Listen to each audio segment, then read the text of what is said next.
ভোটের আগে ভেদাভেদ করতে আসে কেন্দ্রের এজেন্সির সরকার।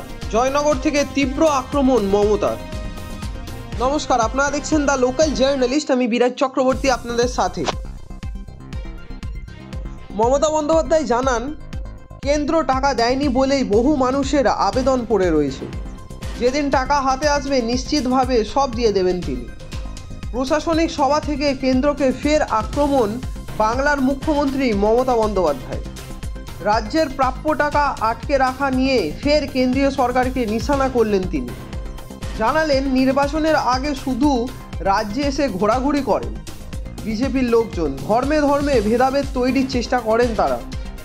আর নির্বাচন মিটে গেলেই বাংলাকে তার প্রাপ্য টাকা থেকে বঞ্চিত করা হয় বলে এদিন অভিযোগ করেন মুখ্যমন্ত্রী। মঙ্গলবার জয়নগরে প্রশাসনিক সভা করেন মমতা। সেখানেই ফের কেন্দ্রের বিরুদ্ধে বঞ্চনার অভিযোগে সরব হন।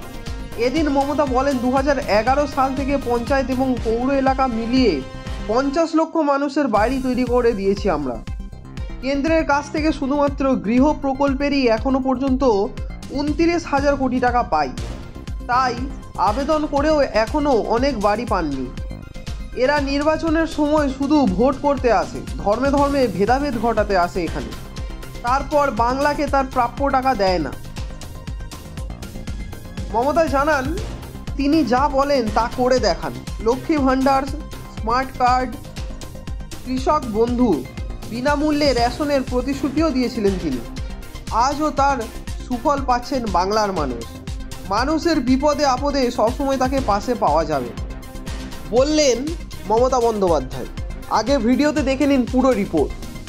কেন্দ্র থেকে মোট 76টি টিম এসছে এই 2 বছরে, তাও টাকা দিচ্ছেন না।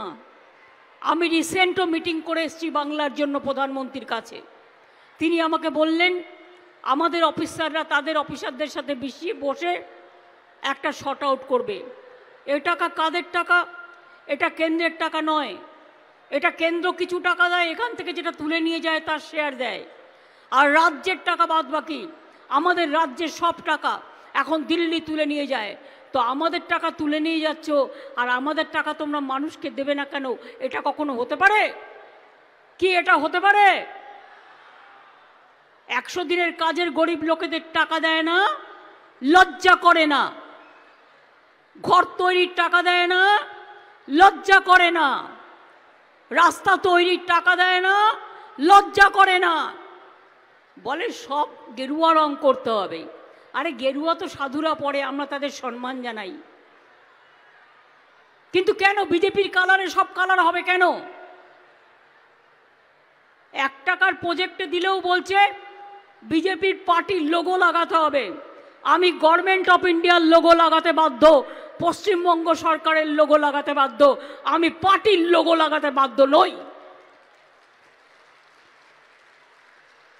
এই প্রচার, মিথ্যা অপপ্রচার, কুৎসা কতদিন চলবে?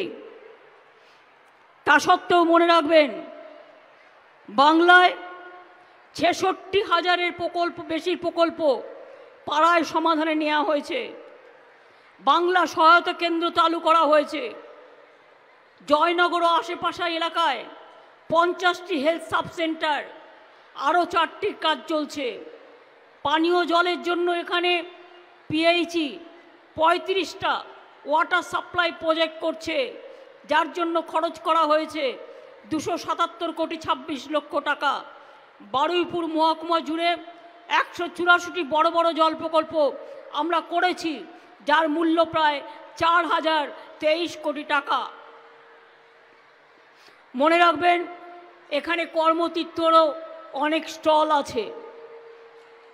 এই জেলায় কন্যাশ্রী পেয়েছে 45,000 ছাত্রী, সবুজ সাথী পেয়েছে 39,000 বেশি ছাত্রছাত্রী, শিক্ষাশ্রী মানে schedule caste, schedule tribe pension scholarship পেয়েছে 65,000 ছাত্রছাত্রী, লক্ষ্মীর ভাণ্ডার পেয়েছেন 67,000 মহিলা, রূপশ্রী যাদের বিয়েতে পয়সা লাগে এরা 25,000 টাকা করে দেয়া হয়, তারা পেয়েছে 5,000 জন, কৃষক বন্ধু পেয়েছে 24,000-এরও বেশি, বিধবা ভাতা, বার্ধক্য ভাতা, মানবিক ভাতা 10,000-এরও বেশি লোক পাচ্ছেন। অনেক গরিব পরিবারকে নানা রকমভাবে আমরা সাহায্য করি। মডেল স্কুল তৈরি হয়েছে জয়নগর, ক্যানিং, বাসন্তী, কুলতলির বিভিন্ন জায়গায়। এছাড়াও এখানে অনেক কাজ হয়েছে। আপনারা জানেন হাতানিয়া দোয়ানিয়া নদীর ওপর 226 কোটি টাকা ব্যয়ে ব্রিজ তৈরি করা হয়েছে। পাথর প্রতিমায় তৈরি হয়েছে সপ্তমুখী সেতু।